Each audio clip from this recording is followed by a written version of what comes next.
US intelligence confirmed in March 2026, China isn't planning to invade Taiwan with military force in 2027, but don't pop the champagne yet, because what the same assessment concluded is even more unsettling. China wants to control Taiwan without using force, and that plan, silent, invisible, built over decades, is already underway. There's no D-Day on the calendar. There's no invasion fleet sitting on go. What there is something far more sophisticated, a domination architecture running on 6 fronts at once: economic, cyber, psychological, diplomatic, logistics, and energy, designed to have Taiwan wake up one day under Beijing's control without a single shot fired. Sun Tzu wrote this 2,500 years ago. The supreme art of war is to subdue the enemy without fighting. Xi Jinping read Sun Tzu, and he's putting that doctrine into practice in real time. Over the next few minutes, we're going to peel back every layer of this plan. You'll see how China is building a cage around Taiwan, bar by bar, year after year, and why by the time the last bar clicks shut, it may be too late for any response. To get the plan, you need to get the philosophy behind it. Chinese military strategists call this concept Haoxianzhan, which literally translates as warfare beyond limits. It's a doctrine formally laid out in 1999 by 2 People's Liberation Army colonels, Qiao Liang and Wang Xiangsui, in the book Unrestricted Warfare. The core thesis is simple. In the 21st century, the wars that matter most aren't fought with guns. They're fought with finance, information, infrastructure, diplomacy, and psychology. The idea isn't to wreck Taiwan. Wrecking Taiwan would be catastrophic for China. Taiwanese semiconductors feed China's own economy, and a conventional war would destroy exactly what Beijing wants to control. The goal is different and far colder. Make Taiwan's resistance impossible before the shooting starts. Kill the will to fight. Kill the diplomatic allies. Kill the ability to stay economically afloat. Kill internal cohesion in Taiwanese society. And do it all so gradually, so piecemeal, that the world never gets a clean moment to react until it does. The first bar of the cage is economic, and it's the oldest one. For decades, China actively encouraged economic integration with Taiwan, not out of goodwill, but strategy. Taiwanese companies poured hundreds of billions of dollars into factories, offices, and operations on the mainland. Whole families have kids working in Shanghai or Shenzhen. Taiwanese executives own apartments in Beijing. Interdependence was built on purpose, because interdependence is vulnerability. Whenever Taiwan does something Beijing doesn't like hosting American officials or pushing pro-independence legislation, China flips on selective import bans. Taiwanese pineapples got banned in 2021. Fish, fruit, and farm products have been cut at different times.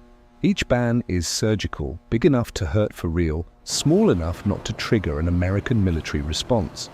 In 2023, China formally opened an investigation declaring Taiwan a trade barrier, a legal maneuver that paves the way to suspend ECFA, the bilateral economic cooperation agreement that cuts tariffs on hundreds of Taiwanese goods. If ECFA goes down completely, the immediate hit to Taiwan's economy would be brutal. And here's the more unsettling part. The Stimson Center, one of America's top national security think tanks, concluded in 2025 that the escalating US-China trade war is paradoxically making Taiwan more vulnerable to coercion from Beijing, because it shrinks the levers Washington itself would have to squeeze China in retaliation. China doesn't have to conquer Taiwan economically overnight. It only has to tighten the tourniquet a little more every year. The second bar is technological, and that's where the plan gets genuinely scary. Taiwan makes more than 90% of the world's most advanced semiconductors, the 3 and 2 nanometer chips, TSMC builds, that power everything from iPhones to American weapons systems. For China, that's at once the biggest reason not to destroy Taiwan and the biggest strategic prize in controlling it. The plan isn't to blow up TSMC, it's to take it intact. A Chinese naval military journal published in 2025 laid out in worrying detail how China has mapped 30 to 40 supercritical nodes in Taiwan's infrastructure, power plants, water facilities, comms hubs, and LNG terminals that, if knocked out at the same time, could collapse Taiwan's internal systems without wrecking the fabs.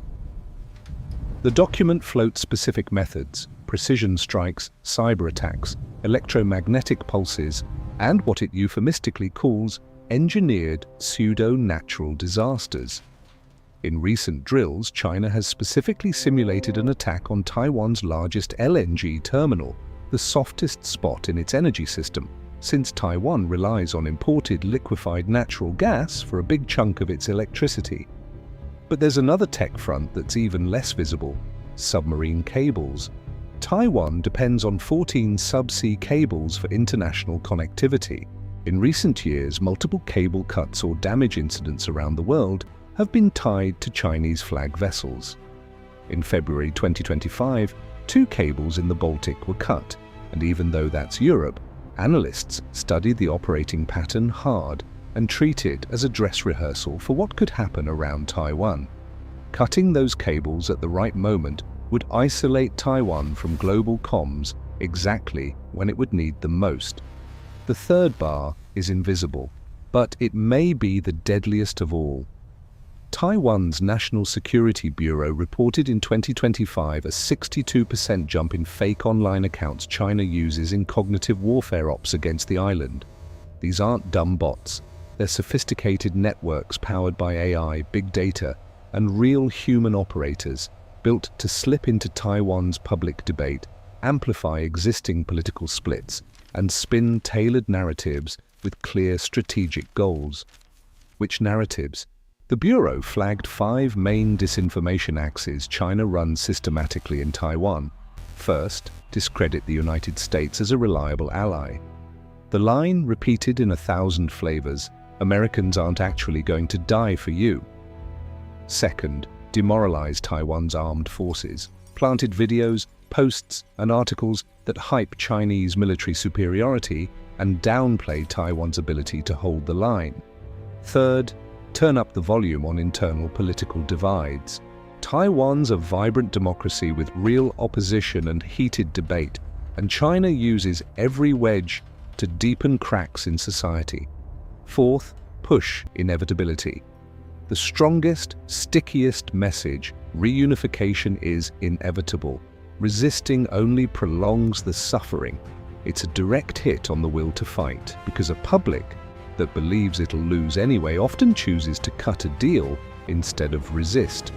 Fifth, exploit family and business ties to the mainland. Hundreds of thousands of Taiwanese have relatives, businesses, and property in China.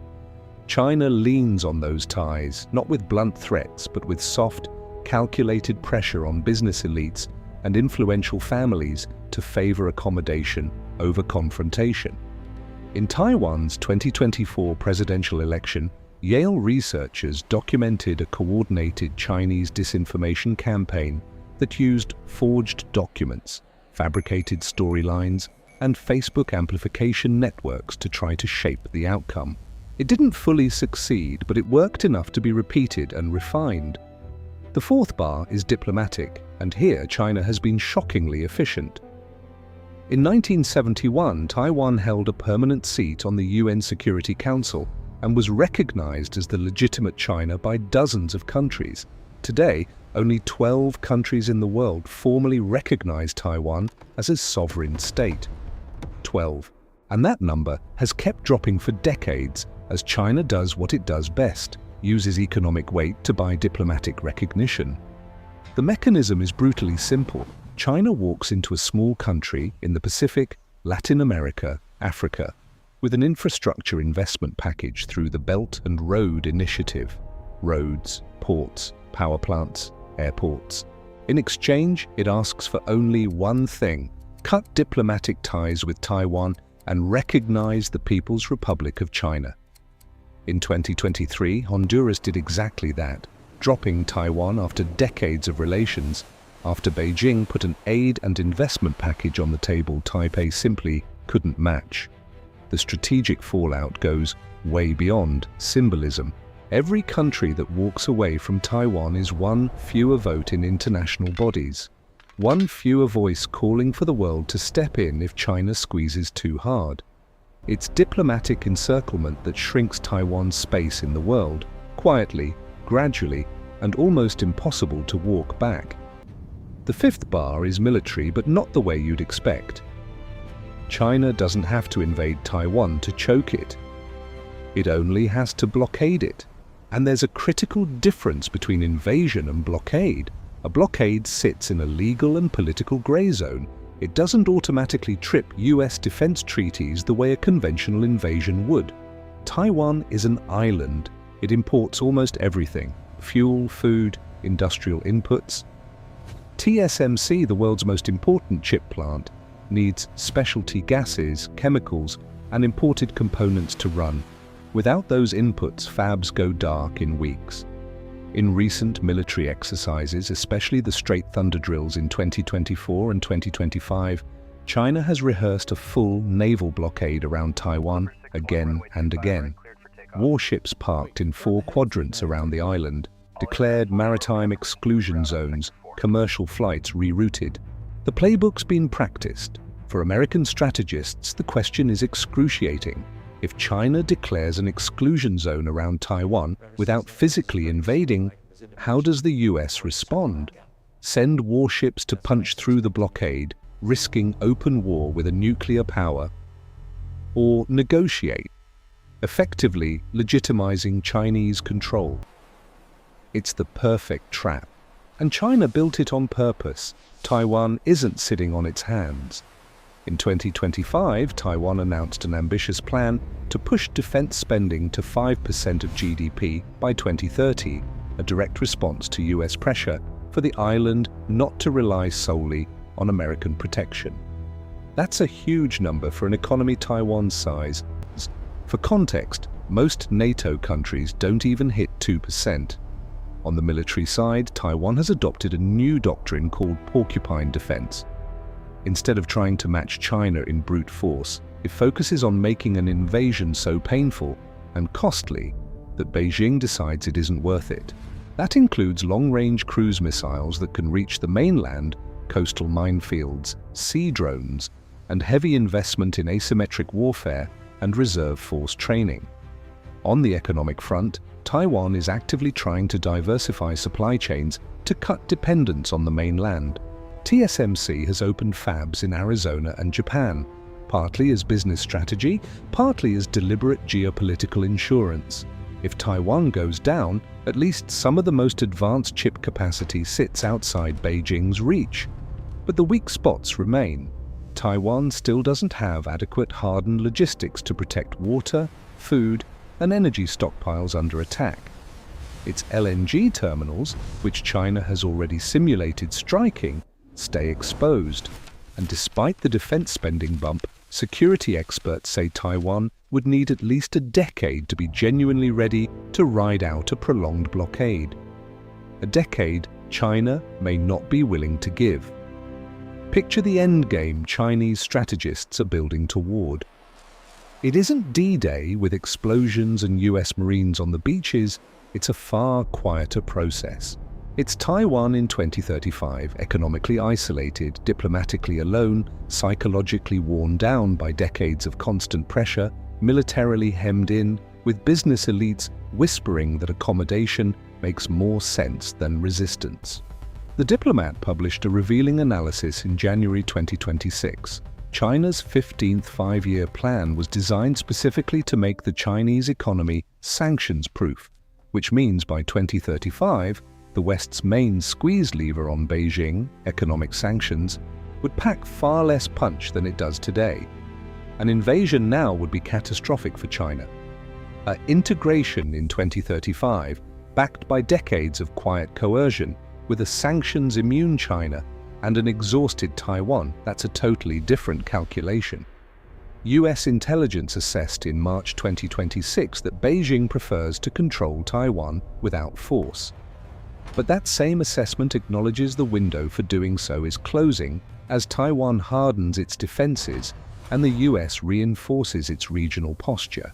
If China concludes the silent strategy isn't working fast enough and that time is working against it, the calculus can flip. That's why 2049 is the date that spooks analysts most. Xi Jinping pledged that reunification with Taiwan will be completed by the centenary of the People's Republic of China, not as a vague promise but as a historic commitment of his leadership. And a leader who's staked his legitimacy on one goal doesn't have the political luxury of failing.